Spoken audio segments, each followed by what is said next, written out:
Hello everyone, welcome back to our YouTube channel Genius Engineers presented by Guru Group of Technical Institute. In the last video, we have seen that how to introduce yourself in the interview, and in this video, we are going to see about what documents are required for background check.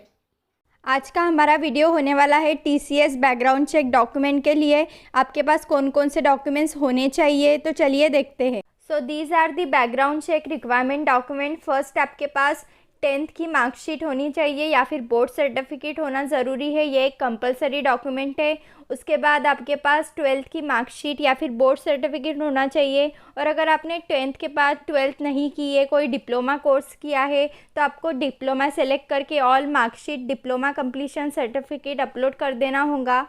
या फिर आपने अगर 12th की है और कोई diploma course भी किया है तो आप वहाँ मेंशन कर सकते हैं, बट इन दोनों में से एक ही सेलेक्ट करना मैंडेटरी। उसके बाद बारी आती है अंडर ग्रेजुएशन की, तो आपके पास सब मार्कशीट होना ज़रूरी है, डिग्री सर्टिफिकेट होना ज़रूरी है। अगर आपके पास डिग्री सर्टिफिकेट अवेलेबल नहीं है तो प्रोविजनल डिग्री सर्टिफिकेट या फिर बोनाफाइड लेटर जो आपका कॉलेज आपको प्रोवाइड करेगा वो आपके पास होना चाहिए, या तो degree certificate, provisional degree certificate या फिर बोनाफाइड लेटर। उसके बाद बात करें पोस्ट ग्रेजुएशन की, तो आपके पास पीजी की सभी मार्कशीट होना चाहिए, मास्टर डिग्री कंप्लीशन सर्टिफिकेट आपके पास होना चाहिए। अगर आपको अभी तक डिग्री सर्टिफिकेट प्रोवाइड नहीं किया है तो आपके पास कॉलेज से बोनाफाइड लेटर आपको अटैच करना पड़ेगा। इसका मतलब कम से कम आपके पास वो बोनाफाइड लेटर होना ज़रूरी है।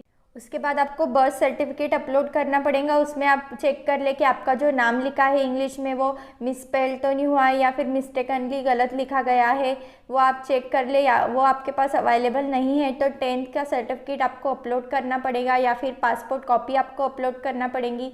और अगर आप फेल हो जाते हैं बर्थ सर्टिफिकेट अपलोड करने में या फिर 10th का सर्टिफिकेट या फिर पासपोर्ट कॉपी अपलोड करने में, तो आपको बर्थ एफिडेविट बनाना पड़ेगा जो कि नोटराइज होना चाहिए 100 रुपीज़ के स्टैम्प पेपर पे, और वो स्टैंडर्ड फॉर्मेट में होना चाहिए जैसा कि आपकी नोटरी आपको प्रोवाइड करके। उसके बाद आपके पास पैन कार्ड होना चाहिए, वो मैंडेटरी है, आपको अपलोड करना होगा। पासपोर्ट अगर आपके पास अवेलेबल है तो वो आप अपलोड कर दीजिए। आधार कार्ड आपको अपलोड करना मैंडेटरी है, और एक्सपीरियंस लेटर अगर आपके पास है तो वो आप अटैच कर सकते हैं विथ नॉन क्रिमिनल एफिडेविट। आपको नॉन क्रिमिनल एफिडेविट अपलोड करना मैंडेटरी है। वो जो नॉन क्रिमिनल एफिडेविट रहेगा वो स्टैंडर्ड फॉर्मेट में होना चाहिए, और वो स्टैम्प पेपर पे होना चाहिए 100 रुपीज़ के, और वो नोटराइज होना चाहिए। उसके तीनों पेजेस जो रहेंगे वो आपको नोटराइज करना पड़ेंगे और साइन लेना पड़ेंगी 2 विटनेस की, बट वो 2 विटनेस ऐसे होने चाहिए जो आपके ब्लड रिलेटिव्स ना हो। उसके बाद आता है मेडिकल सर्टिफिकेट। आपको मेडिकल सर्टिफिकेट का लेटेस्ट फॉर्मेट जो है वो नेक्स्ट स्टेप पोर्टल पे अवेलेबल हो जाएगा।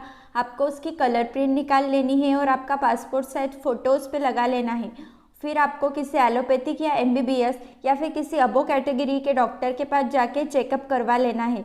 उसके बाद डॉक्टर आपकी डिटेल फिल कर देंगे, और आपको एक बात का ध्यान रखना है कि डॉक्टर जो स्टैम्प और सिग्नेचर देंगे वो आपकी पासपोर्ट साइज फ़ोटो पे आना चाहिए, जिससे आपका डॉक्यूमेंट जो है वो कंप्लीट हो जाए। उसके बाद आपके पास NSR ई कार्ड होना मैंडेटरी है। वो जो NSR ई कार्ड होगा वो वेबसाइट के थ्रू आपको जनरेट हो जाएगा, और उसकी लिंक मैंने डिस्क्रिप्शन बॉक्स में दे रखी है, तो प्लीज़ आप वो चेक कर लें। उसके बाद जैसा कि हमने पहले भी देखा था कि आपको बर्थ सर्टिफिकेट अपलोड करना होगा, और अगर वो आपके पास अवेलेबल नहीं है तो 10th का सर्टिफिकेट, पासपोर्ट कॉपी या फिर आपको वो बर्थ एफिडेविट बनाना होगा जो कि स्टैम्प पेपर पे आपको बनाना होगा 100 रुपीज़ के, और वो नोटराइज भी करवाना पड़ेगा। उसके बाद आपके पास गैप एफिडेविट होना चाहिए। अगर आपके एजुकेशनल लेवल में कोई गैप रह गया है, इसके लिए गैप एफिडेविट के लिए आपके पास 100 रुपीज़ का स्टैम्प आपको लेना है। उसमें आपको मेंशन करना है कि आपका गैप ड्यूरेशन कब से लेके कब तक है, और आपको उसमें स्टार्टिंग डेट या और गैप का रीज़न बताना है।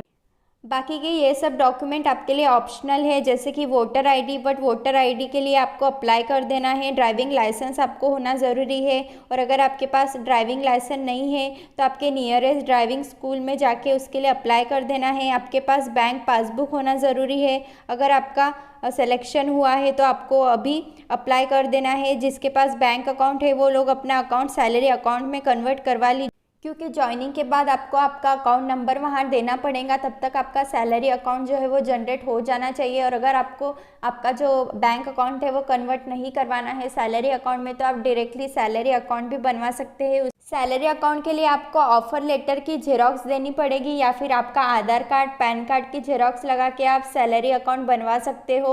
अगर आपके पास कोई और एडिशनल डॉक्यूमेंट या फिर सर्टिफिकेट होंगे तो वो आप अपलोड कर सकते हो। So thank you for watching our video with great patience. Please like, comment and subscribe to our YouTube channel Genius Engineer presented by Guru Group of Technical Institute, and stay tuned with us to get more updates.